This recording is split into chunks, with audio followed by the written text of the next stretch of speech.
Dear students, a very warm welcome to all of you in my today's lecture of strategic management. In today's lecture, we will discuss upon the topic goals.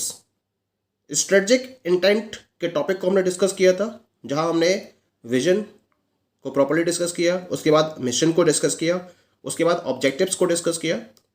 अब हम next strategic intent की बात करते हैं, that is goals.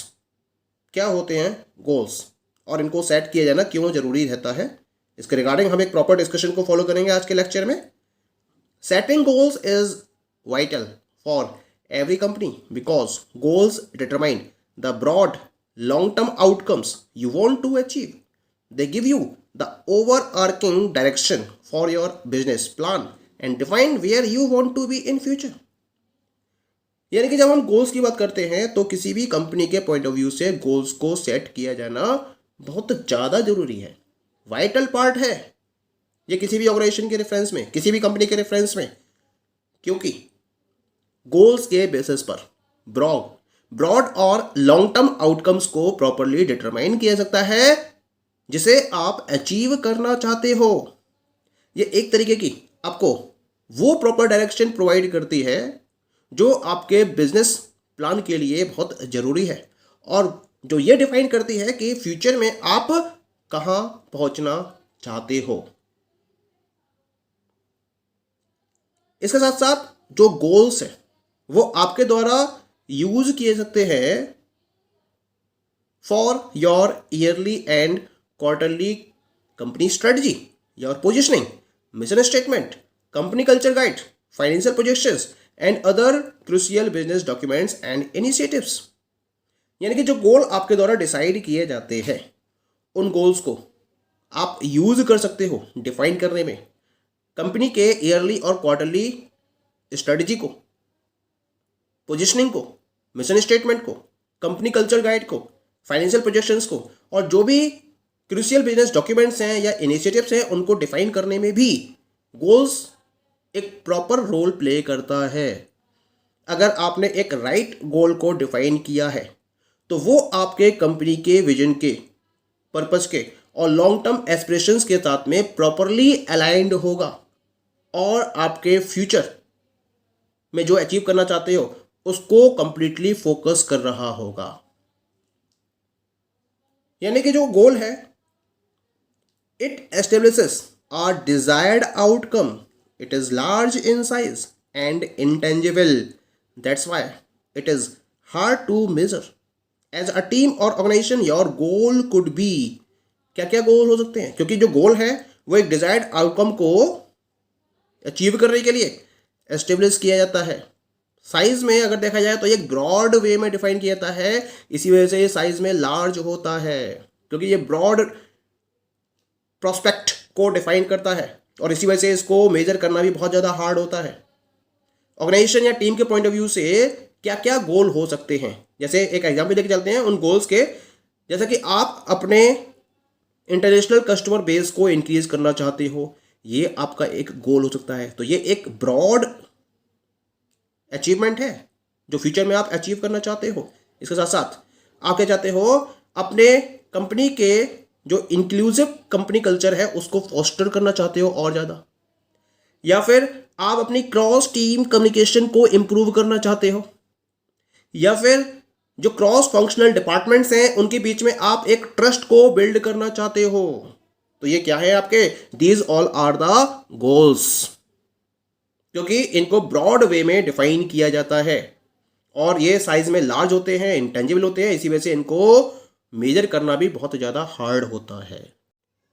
अभी हमने जिन particular examples को discuss किया था गोल्स में, ये जितने भी गोल्स हैं ये वर्दी गोल्स कहलाते हैं. इसी वजह से इनमें स्पेसिफिक टाइम फ्रेमवर्क को इंक्लूड नहीं किया जाता है या फिर उन एक्शंस को इनमें इंक्लूड नहीं किया जाता है जो इन्हें प्रॉपर गाइडेंस प्रोवाइड कर सके कि किस तरीके से इन्हें आपको अचीव करना है. It means we can say that a goal describes where your company wants to be in the future, but unlike objectives, it doesn't detail how you get there. यानी गोल कुल मिला के ये तो डिफाइन करते हैं कि कंपनी फ्यूचर में कहाँ पहुँचना चाहती है, लेकिन ऑब्जेक्टिव्स की तरह ये डिफाइन नहीं करते हैं कि इनको किस तरीके से अचीव किया जा सकता है। तो इसके रिगार्डिंग डिटेल प्रोवाइड नहीं की जाती है गोल्स में। केवल और केवल गोल में ये डिफाइन किया जाता है कि कंपनी फ्यूचर में कहाँ पहुँचना चाहती है, किस तरीके से पहुँचेगी, इनको हम ऑब्जेक्टिव्स के बेसिस पर डिफाइन करते हैं। इसी वजह से जो गोल्स है वो ब्रॉड प्रोस्पेक्टिव को डिफाइन करते हैं, जबकि ऑब्जेक्टिव्स नैरो प्रोस्पेक्टिव को डिफाइन करते हैं। That is clear. तो कुछ डेफिनेशंस इसकी स्टडी कर लेते हैं हम गोल के रेफरेंस में। ए एड्जियोनी के according goal may be defined as a desired state of affairs that organizations attempt to realize in future। यानी कि उन्होंने गोल को उन डिजायर्ड स्टेट ऑफ अफेयर्स के फॉर्म में डिफाइन किया है जिसे ऑर्गेनाइजेशन फ्यूचर में रियलाइज करने के लिए अपने अटेम्प्ट्स फॉलो करती है। पॉइंट क्लियर हो गया, ठीक है। ऐसे एक डेफिनेशन और है कुन्स एंड वीरिच के अकॉर्डिंग। तो कुन्स एंड वीरिच क्या कहा इन्होंने गोल्स के बारे में? Goals are the ends towards which activity is aimed, they are the results to be achieved. यानी उन्होंने गोल्स को उन पर्टिकुलर एंड के फॉर्म में डिफाइन किया जिसका पर्पज है रिजल्ट को अचीव करना, और उनके अराउंड एक्टिविटीज को डिजाइन करना। तो जो एंड आप अचीव करना चाहते हो उसे इन्होंने गोल्स का नाम दिया। तो सिंपली हम डिफाइन कर सकते हैं goal is a desired end that organization wants to achieve in future by performing several activities. यही गोल का मतलब है वो डिजायर्ड एंड जिसे organization future period of time में अचीव करना चाहती है और उसके लिए वो सेवरल एक्टिविटीज को परफॉर्म करती है। तो हम इस पर्टिकुलर डिजायर्ड एंड को गोल का नाम देते हैं। So concept is clear, definition is clear.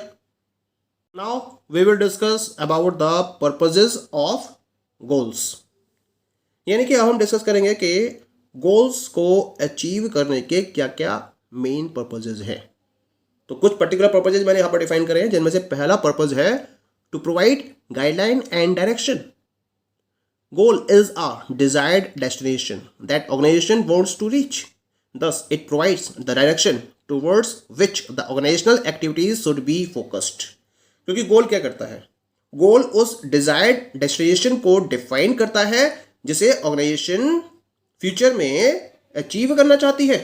जहां ऑर्गेनाइजेशन फ्यूचर में पहुंचना चाहती है उस डिजायर्ड डेस्टिनेशन को गोल के बेसिस पर डिफाइन किया जाता है।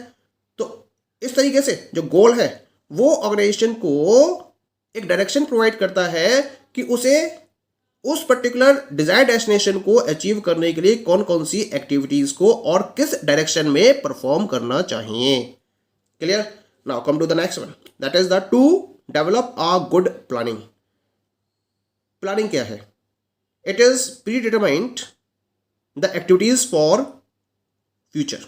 यानी कि फ्यूचर में एक्टिविटीज को प्री डिटरमाइन करना ही प्लानिंग कहलाता है।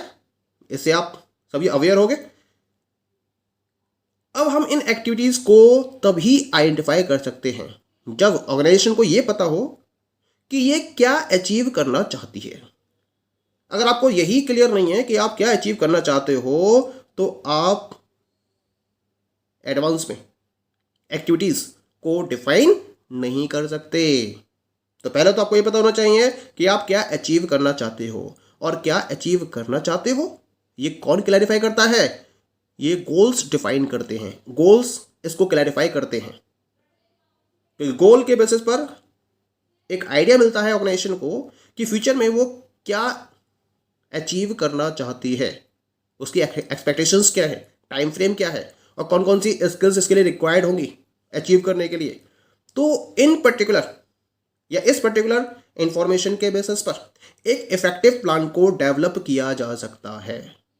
क्लियर? थर्ड पर्पस की बात करते हैं हम गोल की। Third purpose is to motivate employees. Employees को मोटिवेट करना ये एक बहुत टिपिकल वर्क होता है किसी भी ऑर्गेनाइजेशन के लिए, क्योंकि अगर एम्प्लॉइज मोटिवेटेड है तो ऑर्गेनाइजेशन किसी भी गोल को बहुत आसानी से अचीव कर सकती है। मोटिवेशन है क्या?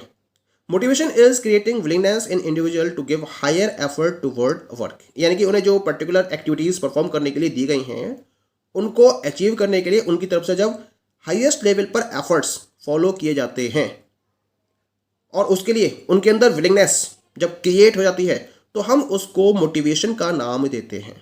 अब ये कब पॉसिबल है?